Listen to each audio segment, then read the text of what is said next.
First pictures from inside the Kosovan border, a Sky News exclusive. Helicopters lead the way as the paras take Pristina airport. But the Russians get there first to a rapturous welcome. Sky News Sunrise with Frank Partridge and Fiona McDiarmid. Very good morning to you. It's Saturday the 12th of June. In Sunrise this morning, we'll have the best live coverage as Operation Joint Guardian, the deployment of troops in Kosovo, swings into action. And the other main headline this morning, it's Arise Sir Alec, yet another honour for Mr Ferguson.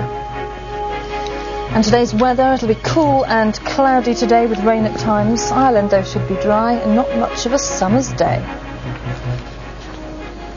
First, though, if you're tuning in to see Sky's hour-long special programme, Edward and Sophie, the making of a royal marriage, due to the beginning of Operation Joint Guardian in Kosovo, we're staying with live coverage from the Balkans, but you can see that programme tonight at 9 p.m.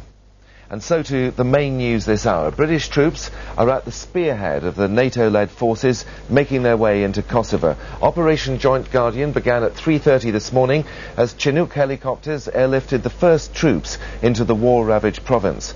And then a giant convoy set off from Blatche on the Macedonian border, bound for the Kosovo capital, Pristina.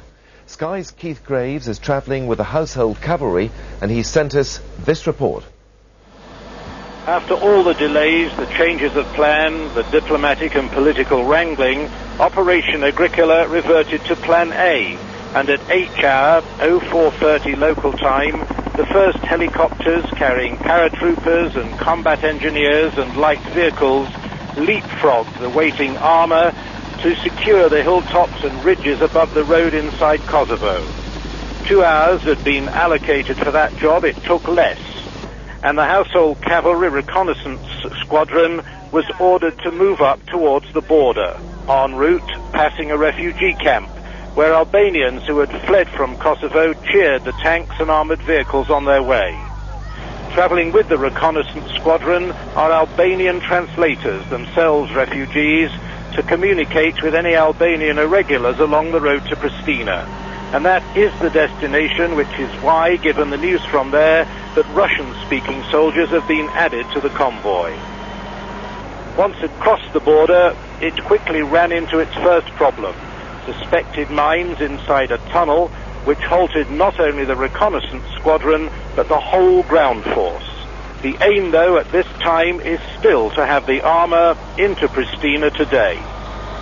Keith Graves, Sky News, on the road to Pristina.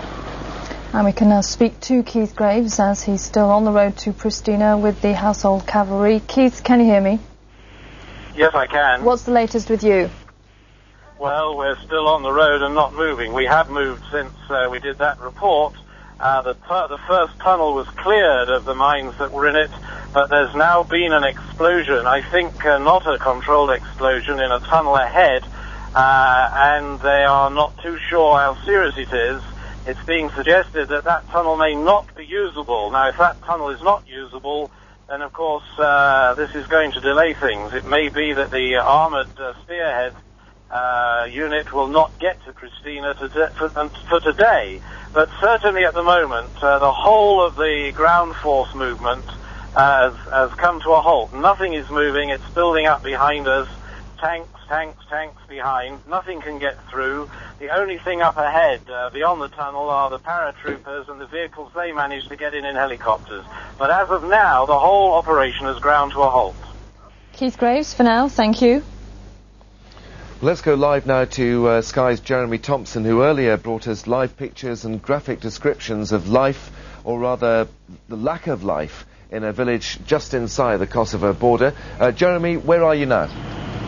I'm still in the village of Hani Elazit. We've decided to stay put here and keep bringing you live pictures because of the problems that Keith Graves just described up ahead.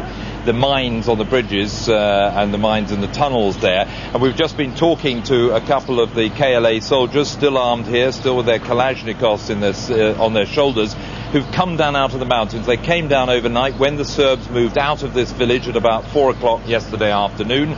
They were telling us that they had heard that the Serbs or the Yugoslavs had mined at least the first tunnel and the first bridge, and they suspected that might be more further up the road for the advanced British spearhead. They were also telling us, interestingly, that in the hills around where they've been operating, where they've been based, there are anti-tank mines that have been placed by the Yugoslav army. So a great deal for the British and the NATO forces to contend with over the next few hours.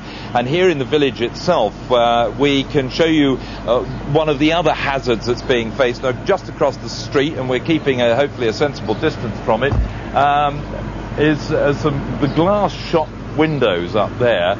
You might be able to see an orange ribbon which has been put there by the engineers to mark what is a booby trap. It looks pretty innocuous. It's a blown out window with a transistor radio sitting on the ledge, but coming away from that transistor radio are two sort of trip wires which are draped down the side of the house and go this way down behind that breeze block wall where we can see the Gurkhas walking across in front of it.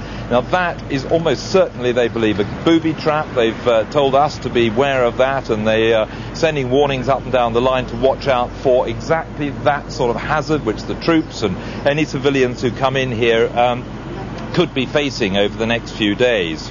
And any sign of fighting, of conflict, Jeremy?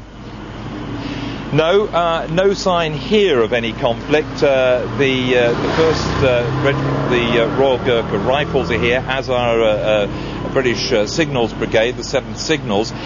They're just holding this village, keeping in communication. The Gurkha soldiers on foot have been communicating, or trying to communicate with the KLA. Difficulty. We've lent our interpreter to help out there a bit, and at the moment they're waiting for orders from their commanding officer as to just how to deal with these couple of KLA soldiers that we've seen here, whether to disarm them, what they're supposed to do with them.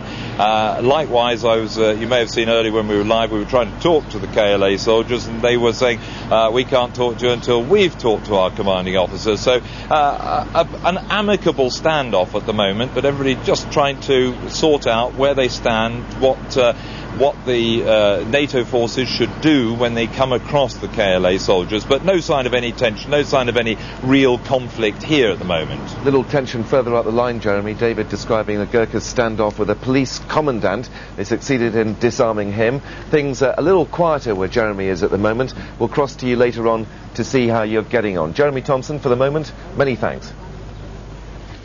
Now, I've been watching some of the operation of the British-led forces in Kosovo, and we can take you there now, show you these pictures of the troops moving in on foot, carefully moving yard by yard, looking for mines and booby traps, field engineers attached to all formations, looking carefully for tripwires or for any other form of landmine, all the time vigilant. As we can see, the main forces up in the front there, the Gurkhas and the Paras. These pictures just arriving here at Sky News Centre. Well, 50 miles away in the capital, Pristina, there's confusion. Russian troops moved in during the night, hours before the NATO operation got underway. They were treated, the Russians were, to a rapturous reception from Serbs in the city, but within hours, Moscow had given them the order to pull out. The Russians rolled into Main Street and back onto the international stage.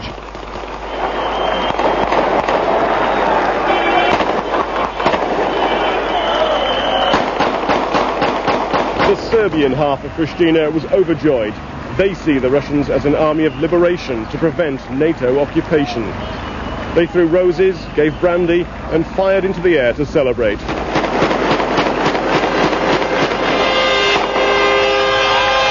The tens of thousands of Pristina's Kosovo Albanians may be less happy.